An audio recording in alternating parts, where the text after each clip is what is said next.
عرض کر رہا ہوں کہ نہ ڈروں گا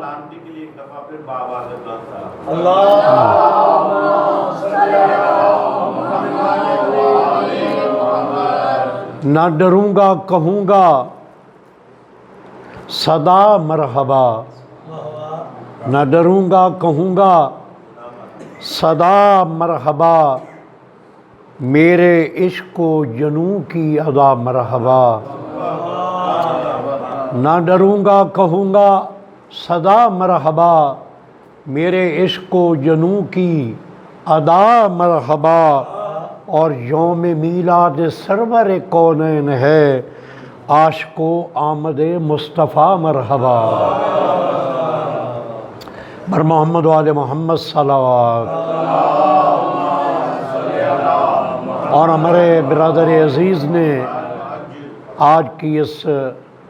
محفل کا آغاز اہتمام اپنے گھر پہ کیا، اسی حوالے سے ایک قطعہ بڑا کثرت کے ساتھ پڑھتا رہتا ہوں کہ اس دور پرفتن میں سکون کی تلاش ہے، اس دور پرفتن میں سکون کی تلاش ہے، خود کو ہوا و حرص سے آزاد کیجیے اور اتریں گے نور بن کے سفینے سکون کے، گھر میں حضور پاک کا میلاد کیجیے۔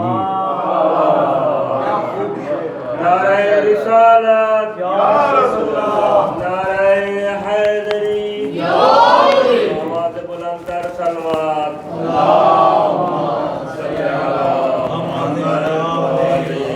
بر دیگر صلوات۔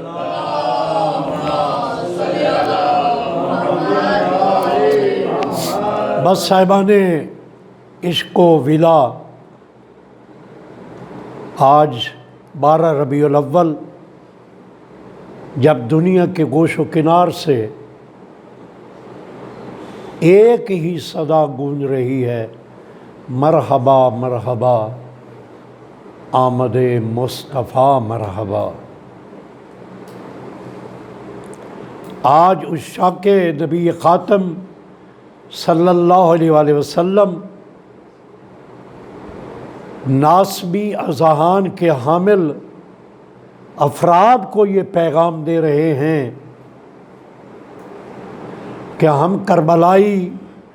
ہم مصطفائی کسی بھی دور میں، کسی بھی حال میں نہ ذکر مظلوم کربلا سے رک سکتے ہیں اور نہ ذکر مصطفیٰ صلی اللہ علیہ وآلہ وسلم سے رک سکتے ہیں۔ میں آج اپنی اس مختصر مگر پرمانی محفل کی وساطت سے عالم اسلام کے ہر کونے میں جہاں جشن میلاد نبی اکرم صلی اللہ علیہ وآلہ وسلم منایا جا رہا ہے، ان کو یہ پیغام دیتا ہوں کہ ملت اسلامیہ میں روایت کے حوالے سے اختلاف تھا، مکتب اہل بیت میں کثرت کے ساتھ جو ذکر ہوا وہ 17 ربیع الاول یوم ولادت نبی خاتم صلی اللہ علیہ وآلہ وسلم یا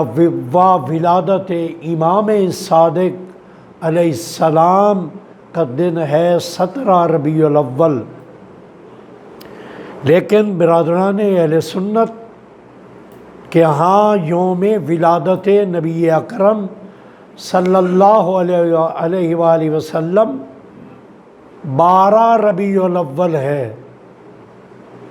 یہ اختلاف تھا منانے میں تاریخ کے عنوان سے۔ میرا سلام عظمت مصطفیٰ کے اس حقیقی عارف کو، میرا سلام وحدت اسلامی کے اس پرچم بردار کو، میرا سلام اتحاد امت اسلامیہ کے اس عظیم دائی کو کہ جس کا نام خمینی بت شکن ہے، اس خمینی بت شکن نے جب یہ دیکھا کہ مناتے سب میلاد مصطفیٰ ہیں، سب میلادی ہیں، ان میں کوئی فسادی نہیں ہے، لیکن تاریخ کے اختلاف کی وجہ سے ایک دوسرے سے دور ہیں، تو اس عالم بامعرفت نے اس اختلاف امت کو وحدت کی زنجیر بنا دیا، اور یہ ارشاد فرمایا کہ 12 ربیع الاول کو بھی مناؤ، 17 ربیع الاول کو بھی مناؤ، بلکہ میں یہ امت اسلامیہ کو اتحاد کی ایک زنجیر بتا رہا ہوں کہ 12 ربیع الاول سے لے کر 17 ربیع الاول تک میلاد مصطفیٰ مناؤ، اور اسے ہفتہ وحدت کا نام دے دو۔ ایک دفعہ صلوات پڑھنے۔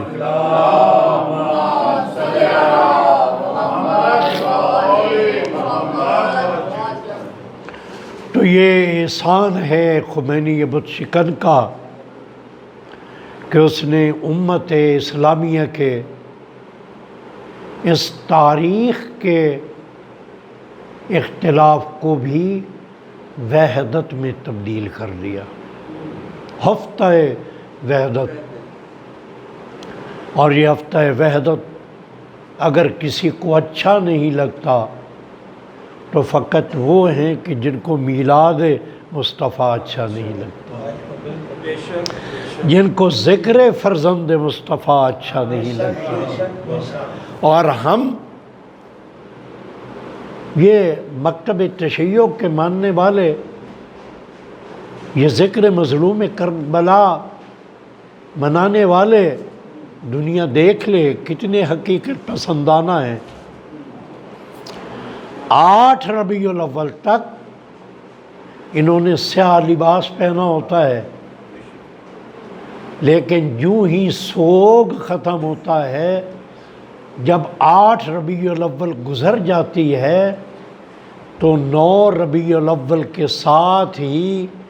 یہ قوم اب جشن منانے والی قوم بن جاتی ہے، حقیقت پسند قوم کہ غم فرزند مصطفیٰ بھی منانا ہے اور میلاد مصطفیٰ بھی منانا ہے، کیونکہ ہم اپنے ایمان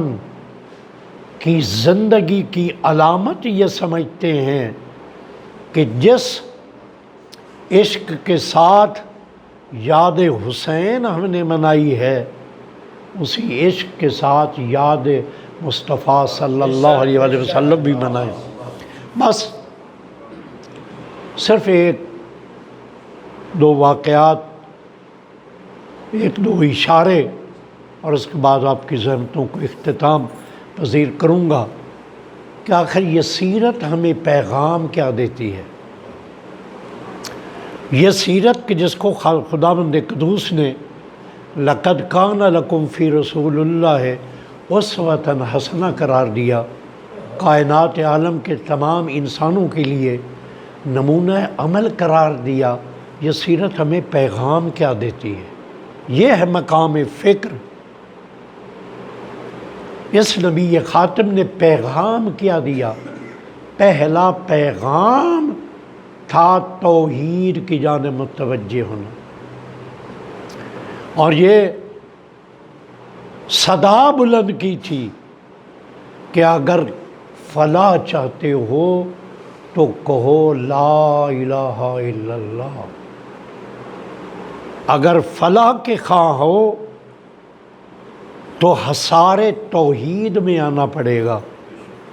یہ ہے پیغام سیرت نبی اکرم صلی اللہ علیہ وآلہ وسلم۔ دوسرا بڑا پیغام، آپ 40 سال تک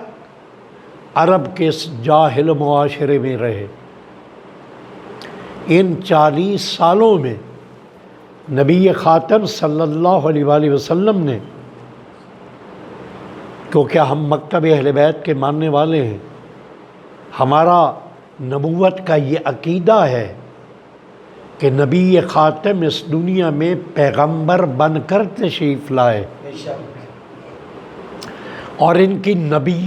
نبوت تو اتنی ترجیح رکھتی ہے، اتنی اہمیت رکھتی ہے کہ دیگر انبیاء کی نبوت اقرار نبوت مصطفیٰ کے بغیر مکمل نہیں ہوتی۔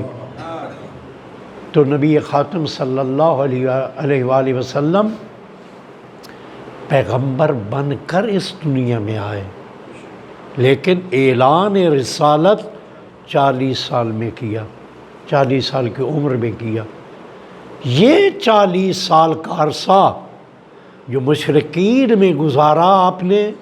وہ ہمیں کیا سبق دے رہا ہے؟ بس ایک مختصر سا جملہ ہے، اور اس سے مؤثر پیغام کوئی نہیں ہے۔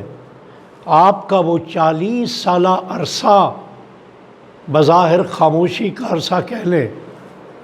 وہ عرصہ یہ پیغام دیتا ہے، نبی خاتم کی سیرت یہ پیغام دیتی ہے کہ دیکھو، میں نے اللہ کی توحید کا کلمہ پڑھانے سے پہلے، اپنی نبوت کا کلمہ پڑھانے سے پہلے ان مشرکین مکہ سے اپنے کردار کا کلمہ پڑھایا ہے۔ پہلے یہ میرے کردار کے معترف ہوئے ہیں، پھر میں نے ان تک پیغام پہنچایا ہے۔ لہٰذا اگر میرے دین کے مبلغ بننا ہے، لہٰذا اگر میرے دین کا داعی بننا ہے، لہٰذا میرے اگر دین کا پرچم بردار بننا ہے، تو سب سے پہلے اپنے کردار کو اتنا مضبوط کرو، اپنے کریکٹر کو اتنا اعلیٰ بناؤ کہ دشمن تمہارے کردار کا کلمہ پڑھنے لگ جائیں۔ پھر اگر کوئی تمہارے پیغام کو نہیں بھی مانتا تو تم نے اپنا عزم کیا ہے۔ نبی خاتم صلی اللہ علیہ وآلہ وسلم وہ شفیق کائنات کی شخصیت کہ جن کے دست مبارک پہ آ کے سنگریزے بھی کلمہ پڑھنے لگ جائیں، کہ جب گزریں تو پتھر بھی سلام کریں، اشجار سلام کریں، اور کسی شجر کو اگر حکم دیں تو جڑوں سمیت شجر آپ کی نبوت کی گواہی دینے کے لیے آ جائے۔ مجھے تاریخ اسلام کا اور عشق مصطفیٰ کا یہ واقعہ اتنا دل نشین لگتا ہے کہ میں سمجھتا ہوں کہ محفل ذکر مصطفیٰ ہو اور اس میں اس کا ذکر نہ کیا جائے تو عشق مصطفیٰ کا حق ادا نہیں ہوتا۔ ہم تو دھڑکتے ہوئے دلوں کے ساتھ، گویاں زبان کے ساتھ، دیکھتی ہوئی آنکھوں کے ساتھ، متحرک اعضائے جسم کے ساتھ نبی خاتم سے اپنے عشق کا اظہار کرتے ہیں۔ شاعر ہے تو اپنے اشعار کے ذریعے، منقبت گزار ہے تو اپنے نعت و منقبت کے ذریعے، ذاکر ہے تو اپنے ذکر کے ذریعے، عالم ہے تو اپنے عالمانہ خطاب کے ذریعے، سب اپنے اپنے عشق کا محمد مصطفیٰ صلی اللہ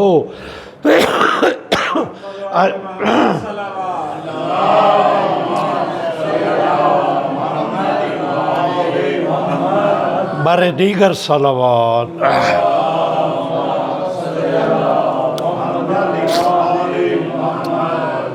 سب اپنی عشق کا اظہار کرتے ہیں، لیکن اللہ رے عظمت عشق مصطفیٰ کہ نباتات میں سے اگر کوئی چیز عشق مصطفیٰ کا والہانہ اظہار کرے تو کتنی عظمت ہے عشق مصطفیٰ میں دھڑکتے ہوئے دلوں کی۔ بے شک بے شک۔ عالم دین تشریف فرما ہے، نبی خاتم جب مدینہ تشریف لائے اور مسجد نبوی کی بنیاد رکھی تو مسجد نبوی میں ایک کھجور تھی، اس کھجور کا ایک تنا موجود تھا۔ عالمین کے رسول اس کھجور کے تنے کا سہارا لے کر خطبہ عطا فرماتے تھے۔ ایک عاشق نے کہا یا رسول اللہ، میں ممبر بنانا چاہتا ہوں۔ عالمین کے رسول نے حکم دیا، اس کی خواہش کا احترام کیا، ممبر بنایا گیا۔ نبی ممبر شریف لا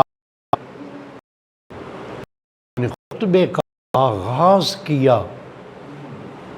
تو کھجور کے اس تنے سے رونے کی آوازیں بلند، اور جو تاریخ کے لفظ ہیں، جیسے اونٹنی کا بچہ اپنی ماں سے بچھڑ جاتا ہے اور آواز دیتا ہے، تو ایسی ہی آوازیں نبی خاتم نے ممبر کو چھوڑا اور اس تنے کو گلے سے لگایا، اور ایک بڑا تاریخی جملہ کہا نبی خاتم نے۔ آپ نے فرمایا کہ اگر اس کو میں گلے لگا کے پیار نہ دیتا تو یہ قیامت تک اس طرح فریاد کرتی رہتی۔ سبحان اللہ سبحان اللہ۔ تو اللہ نے عظمت وجود مصطفیٰ، لیکن یہاں میں ایک پیغام ضرور دوں گا کہ یہ کھجور کا تنا کہ جس سے نبی خاتم کو اتنی محبت تھی کہ میرے فراق میں رو رہا ہے، کیا عشق مصطفیٰ کے اس مقام کا اندازہ کر سکتے ہو؟ اس شخصیت سے محمد مصطفیٰ کی محبت کا اندازہ کر سکتے ہو کہ جس کو نبی خاتم کی ذات سے اس قدر عشق تھا کہ رات کی تاریکی میں شیب ابو طالب میں اپنے فرزندوں کے بستر کو بدل بدل کر مصطفیٰ سے اس کو تبدیل کر لیتا تھا کہ اگر رات کو کوئی دشمن میرے بھتیجے پہ حملہ آور ہو تو میرا بیٹا اس دنیا سے چلا جائے، محمد مصطفیٰ کا وجود قائم رہے۔ نعرہ تکبیر، نعرہ رسالت، نعرہ حیدری۔ آج میلاد مصطفیٰ منانے والوں کو اس بات پہ غور کرنا ہوگا کہ جناب عبد المطلب نے اپنے فرزند کو جب یہ وصیت کی تھی کہ اے میرے بیٹے، جان و دل سے اس کی حفاظت کرنی ہے، تو تاریخ کا کوئی بدترین مورخ تعصب ابو طالب میں جلنے والا مورخ مجھے یہ بتا دے، کوئی ایسا مرحلہ دکھا دے، کوئی ایسا مقام بتا دے کہ جس مقام پہ ایک لمحے کے لیے بھی جناب ابو طالب حفاظت نبی خاتم صلی اللہ علیہ وآلہ وسلم سے بیگانہ نظر آ رہے ہوں، غافل نظر آ رہے ہیں۔ تو آج اس کے مصطفیٰ کا یہ تقاضا ہے کہ جو مصطفیٰ کے محسن ہیں جناب ابو طالب، اور جناب ابو طالب کے عمل کو خالق نے اپنا عمل قرار دیا ہے۔ اے میرے حبیب، تو یتیم تھا، ہم نے تیری پرورش کی، تو پرورش ابو طالب پرورش نبی خاتم کی ہے جناب ابو طالب نے، لہٰذا معراج کے دن یہ پیغام ہے کرنے والوں کہ عشق مصطفیٰ کے بغیر کوئی چارہ نہیں۔ عشق مصطفیٰ کا یہ تقاضا ہے کہ سیرت مصطفیٰ کے دامن کو تھاما جائے۔ عشق مصطفیٰ کا یہ تقاضا ہے کہ نبی خاتم جس سے جو محبت کرتے تھے اسی انداز میں ان سے محبت کی جائے، اسی معرفت کے ساتھ ان کی محبت کی جائے۔ آج کل تو سوشل میڈیا کا دور ہے کہ آپ تک علماء اہل سنت کا یہ پیغام نہیں پہنچتا۔ کائنات عالم میں محبت نبی خاتم کا اگر کوئی نقطہ مرکزی ہے، نقطہ عروج ہے، تو جناب سیدہ فاطمۃ الزہرا سلام اللہ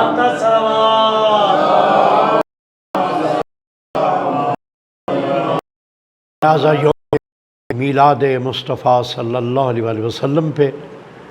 ہمیں یہ پیغام اپنے دامن کی گرہ میں باندھنا ہے، اور جو ناآشنا ہیں ان کو پیغام یہ پہنچانا ہے۔ اگر یتیم عبداللہ کی کفالت نہ کرتے جناب ابو طالب، اگر دین کے لیے قربانی نہ دیتا خاندان ابو طالب، تو نہ آج میلاد آپ منا رہے ہوتے، نہ آپ جشن کے یہ سامان پیدا کر رہے ہوتے۔ تو جہاں میلاد مصطفیٰ منانا ضروری ہے، وہاں پرورش کنندہ مصطفیٰ، کفالت کنندہ مصطفیٰ کی دہلیز پہ اپنے سر کو جھکا کر عظمت ابو طالب کو سلام کرنا بھی ضروری ہے۔ بے شک بے شک بے شک۔ انشاءاللہ کیونکہ یہ آج سے ہفتہ وحدت کا آغاز ہو گیا، ہم اگلے ایام میں سیرت امام جعفر صادق علیہ السلام پہ بھی کامل انشاءاللہ گفتگو کریں گے۔ بس صرف ایک اشارہ کر دیتا ہوں، جیسا کہ عالمین کے رسول نے ہمیں یہ پیغام دیا کہ اگر فلاح چاہتے ہو تو کلمہ لا الہ الا اللہ سے منسلک ہو جاؤ، یعنی اللہ کی توحید کے اقراری بن جاؤ، اس کے ماننے والے بن جاؤ۔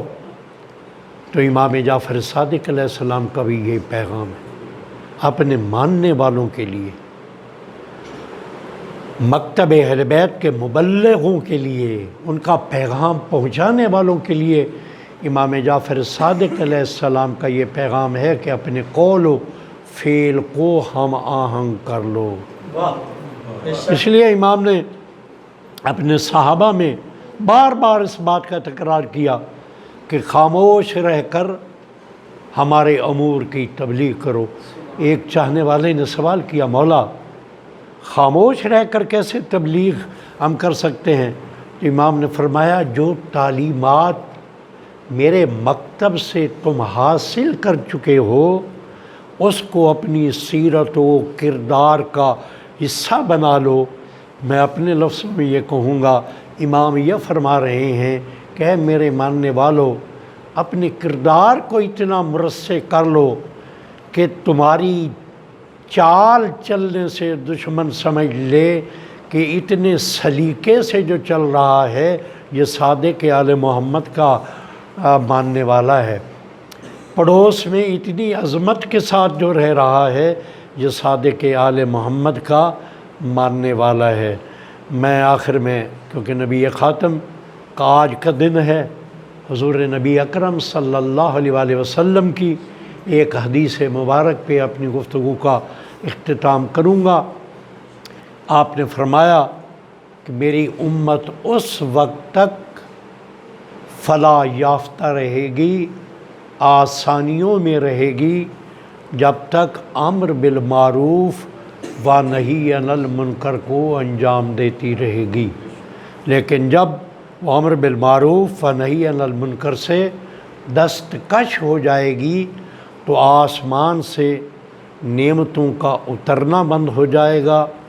اور زمین سے نعمات الہی کے خزانے ابلنے رک جائیں گے، اور لوگوں کی گردنوں پہ بدترین حکمران مسلط ہو جائیں گے۔ تو آج اگر یہ ہماری کیفیت ہے تو اسی لیے ہے کہ ہم امر بالمعروف و نہی عن المنکر کو چھوڑ چکے ہیں۔ امام جعفر صادق علیہ السلام کی بھی قول مبارک کا ایک ٹکڑا پیش کر دیتا ہوں، قابل توجہ ہے۔ امام جعفر صادق علیہ السلام ارشاد فرماتے ہیں